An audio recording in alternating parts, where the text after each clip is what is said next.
I would like to express my deep sympathy for all those affected by this tragedy. It is normal that such a painful and devastating event leads us to questioning the nature of our world. If we assume the existence of an all-knowing, all-powerful, and all-good God, then the existence of evil in the world is incompatible with this concept. However, I do not deny the existence of gods altogether.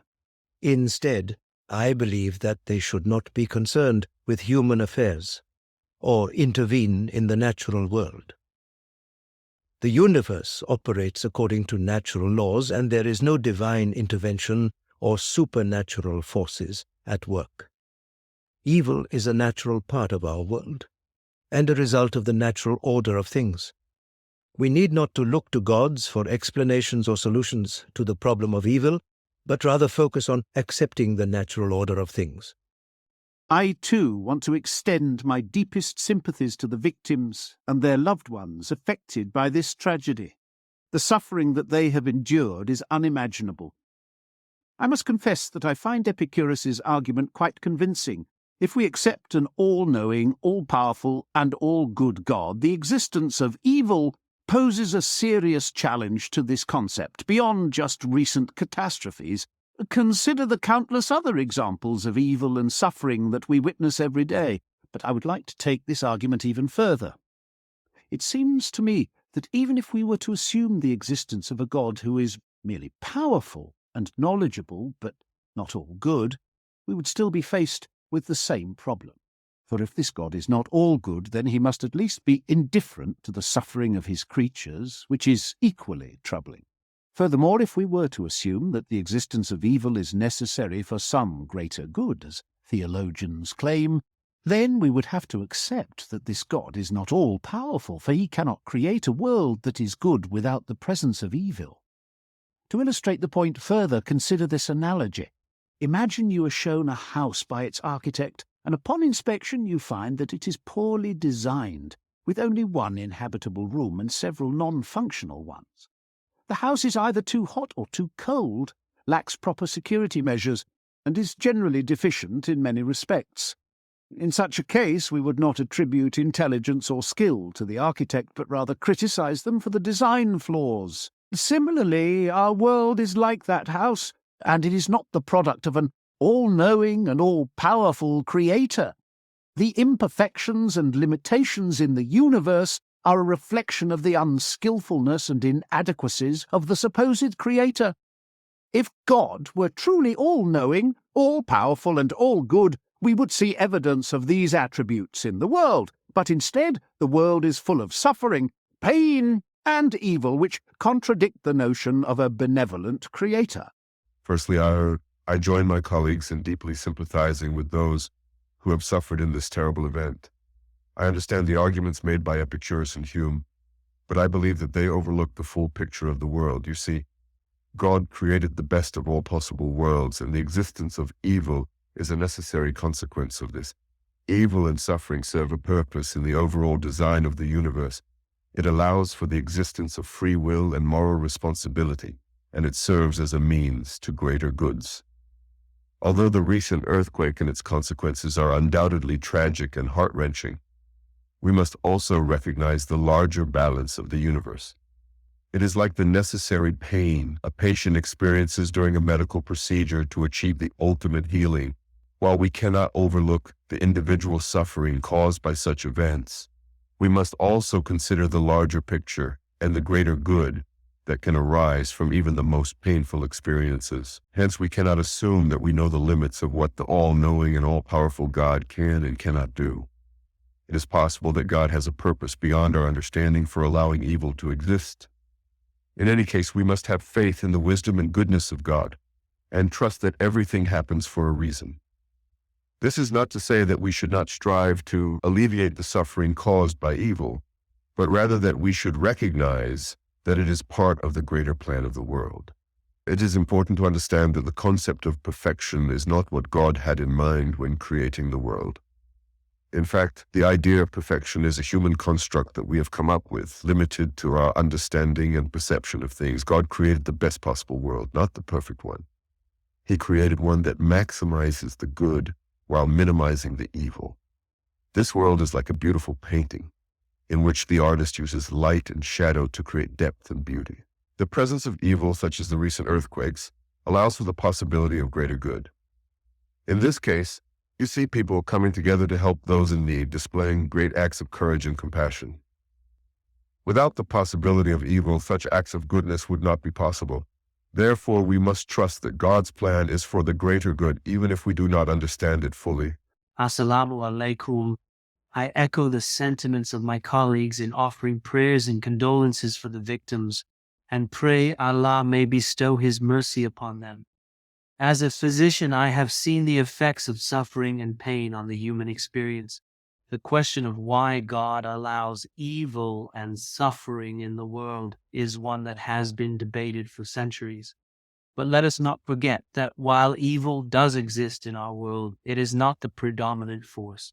In fact, if evil were to outweigh good, the very existence of our world would be in jeopardy. And while it is true that a world without evil may seem desirable, it is simply not possible in our reality. Perfection is an attribute solely reserved for the Creator and not for His creations. Furthermore, we need to differentiate between absolute and relative forms of good and evil. Absolute good is synonymous with God and therefore beyond the realm of our world. Likewise, absolute evil is non-existence, which is not possible in our world. It is only through the lens of relative good and evil that we can begin to understand their existence in our world. It is worth noting that every event in our world has the potential to produce both good and evil, depending on the context and perspective of the observer. While a natural disaster may cause immense suffering and pain for some, it can also bring out the best in humanity, inspiring acts of kindness and bravery in the face of adversity. God is not the source of evil, it's rather the limitations in the contingent beings. So in the case of the earthquake, it's in the nature of Earth to be imperfect and chaotic. It's imperfect and thus relatively evil. But that doesn't mean that the Earth's surface is absolutely evil all the time. It gives us soil to plant our food, ground to build our houses, and streets to walk on. So it's overwhelmingly good, but can sometimes be evil. All created beings, including our planet Earth, are imperfect. Perfection exists only in heaven, not in our world. Furthermore, good is necessary in essence, and evil is necessary in existence, meaning that goodness is an essential aspect of the nature of things, while evil is a byproduct of existence. It is a result of contingent or accidental factors that can cause harm or suffering. In the end, God didn't create evil per se, like earthquakes. Allah didn't intervene or decide, but He allows the existence of the partial evil for the overall good. Without evil, we don't know good, as we don't appreciate or even know what is light without darkness, sight without blindness, life without death, and so forth.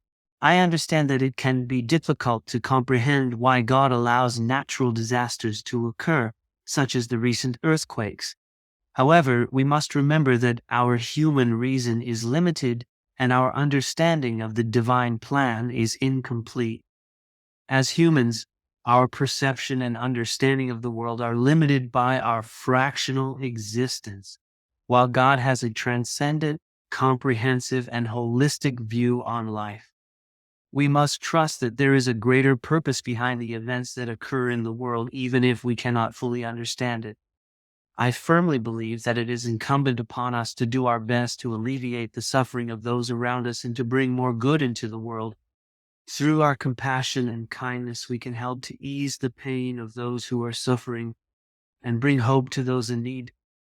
I pray that Allah may show mercy to the victims of the earthquakes and that we may all work together to make this world a better place. I appreciate the attempts of Leibniz and Avicenna to reconcile the existence of evil with the concept of a benevolent God. However, I cannot help but question the necessity of evil in this world. Is it really necessary for innocent people to suffer and die in order to bring about some greater good? Furthermore, the idea of a best possible world seems to be an optimistic view that is not in line with the reality of this world.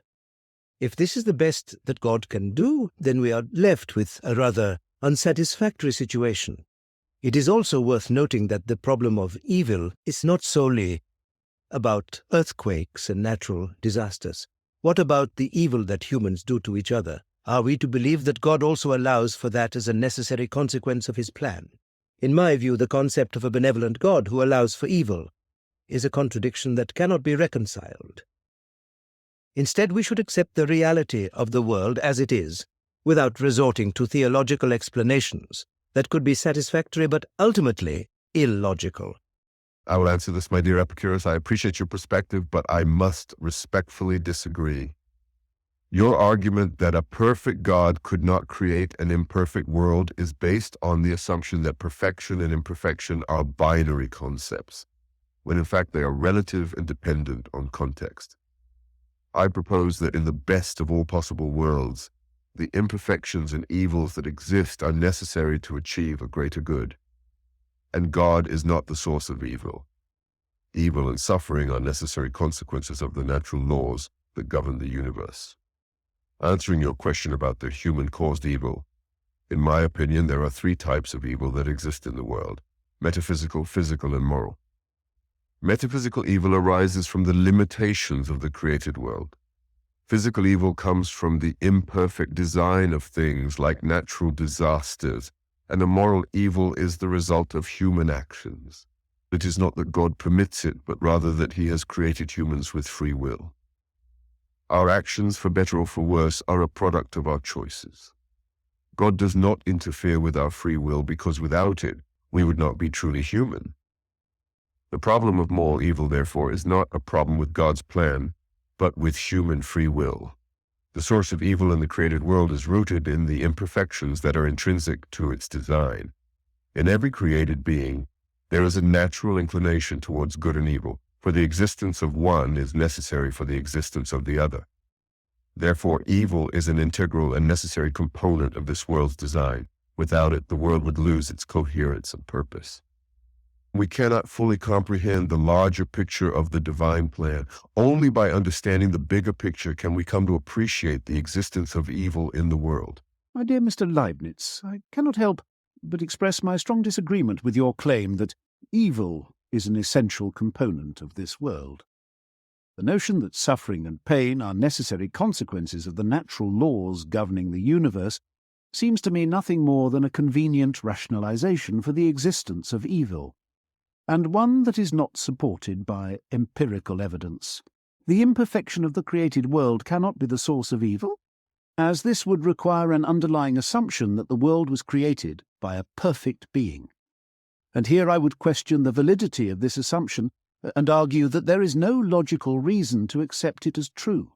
And while it is true that our perspective as human beings is limited, this does not mean that we cannot reason about the existence of evil or question the divine plan. I do not deny the existence of God, but I must reject the idea that God is all good, all-powerful, and all-knowing.